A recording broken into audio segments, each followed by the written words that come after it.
మనందరికీ ఆ పని చేస్తాం కానీ, పనిలో ప్రయాసపడతాం కానీ, పనిలో ప్రతిష్ఠితగా ఉంటాం కానీ, పాపం వల్ల వచ్చినటువంటి కాన్సిక్వెంట్ ఏంటంటే మనం ఎంత పని చేసినా కూడా దుఃఖంతోనే ఉంటాం.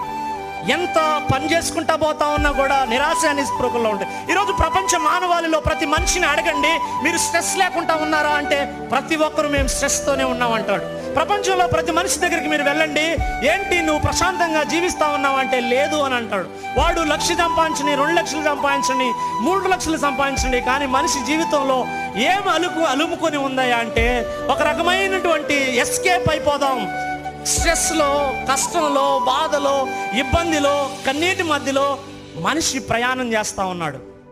అయితే ఈ విషయం చెప్పనివ్వండి, నువ్వు ఎలా ప్రయాణం వెళ్తా ఉన్నా, నీ జర్నీ ఎలా కొనసాగుతా ఉన్నా, నిన్ను సృష్టించిన సృష్టికర్త నిన్ను చూస్తా ఉన్నాడు.